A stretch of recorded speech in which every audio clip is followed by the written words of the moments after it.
Ryan Clark joins us on loan from the mothership. Ryan, we've been talking about name, image, and likeness. Where are we headed with this in college football? I mean, it's just a legal way of cheating. This is not, all of a sudden, everybody's like, oh, it's used as a legal recruiting tool. It's always been a legal recruiting tool. This is not a new thing. Now they could just do it publicly, and now the rich will continue to get richer because the teams that were paying the people before, now they could pay them, over the table or on top of the table and get these kids to come to school. And I think this is what happens when Mark Emmert and the NCAA wants to wash their hands of actual issues or wants to wash their hands of actually helping these young players out and getting to a point where name, image, and likeness wasn't the Wild Wild West, where there were some rules and some restrictions and some regulations. And because they refuse to do that, that's why we find ourselves here. What's your best recruiting story that you heard that somebody got or offered? I don't really listen. To be honest, I've heard a lot of recruiting stories from dudes in the locker rooms and different things like that. But I don't really have a best recruit story. Those are for other people to tell. I drove a pink S10 until I graduated. In my first year in the league, I caught a ride with a teammate. And so I don't have a recruiter story where people offer me any money because I wasn't no good. And so that's about all I know. So you wouldn't have cashed in on name, image, and likeness, Ryan? Well, once I was in school, I certainly would have because I was a good player by that point. Yeah. But coming into LSU, you were not going to be cashing in? Oh no, not at all. Not at all. Coming into LSU, they might have made me pay them to come to the school. With the way I was being recruited, I've heard of duffel bags of $50,000 being left. I know tons of kids who drove better cars than me while I was still in the league. But those are stories you close your ears to and you never tell. He's Ryan Clark in the mothership. Explain to me how DeAndre Hopkins got to this point, being suspended for 6 games.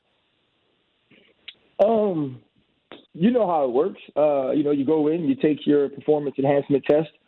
The test comes in, and they bring you the bad news. They bring you the bad information.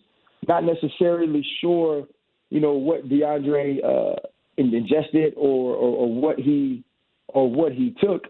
But it's definitely, right now, it's a bad look for him. It's a bad look for the NFL when one of your best players, someone of his caliber, you can now put into question his career. Now, here's what we know. Julian Edelman also tested positive for performance enhancement drugs. And when his career was over, there were people in my business that said, he should be a Hall of Famer. And so if that's any indication of what happens going forward, I think DeAndre Hopkins' legacy is fine. But to me, this definitely tarnishes what you have done on the field. And it also puts in question all of your accomplishments. Now, DeAndre Hopkins was a first-round pick. He's been good for a decade in this league. And so I believe people understand what a talent he is. But I know for any player, especially someone who believes they were doing things the right way, this is the last thing you want on your resume. But everybody says it's an accident, Ryan.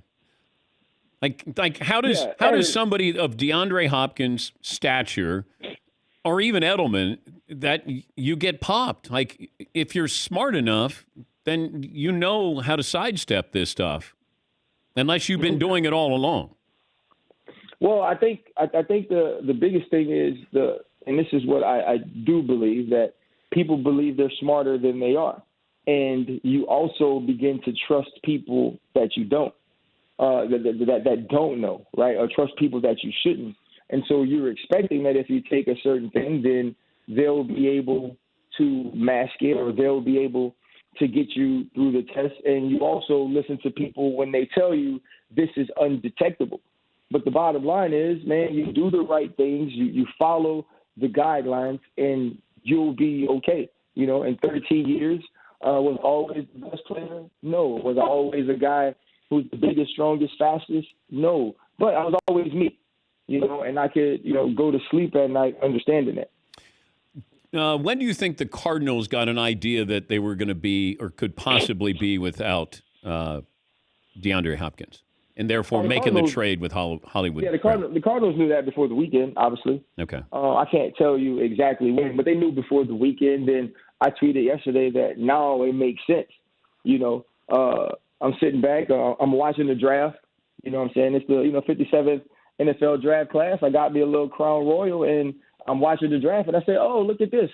They draft, they got Hollywood Brown. Hollywood Brown hasn't necessarily been the guy that the Ravens expected him to be. Last year he came along a little bit. He's had touchdowns, and you give up a first and third for him. It was kind of crazy to me. I was looking at it and didn't quite understand it. And then this news comes out, and it makes total sense. And now, after week 7, you have your two guys that can really play, and you hope you're in a position to make a run. What are you doing with Crown Royal besides drinking it? Well, you know what? I'm toasting. Listen, it was the 57th NFL draft. Crown Royal sent out Super Bowl packages to, all of the different NFL legends, and we got an opportunity to bring this class in. These players are embarking on something that a lot of NFL legends, which I am not, a lot of NFL legends have done and things that they've taken. And so it's not only about playing football, but they get an opportunity in their communities. And I think that, Crown Royal, who is an official sponsor, wanted to make sure that these guys got a deluxe package, these NFL legends, so they could toast the people that are coming on the journey right behind them. Good to talk to you, Ryan. As always, thanks for joining us. Dan Patrick, you are the man. You are a legend. I just want to tell you, when people call me to do extra shows on days I don't have work, this is one of the few shows I'm actually excited about. Thank you, Ryan. I'll toast you with some Crown Royal. My man, have a great one. That's Ryan Clark, Mothership draft analyst.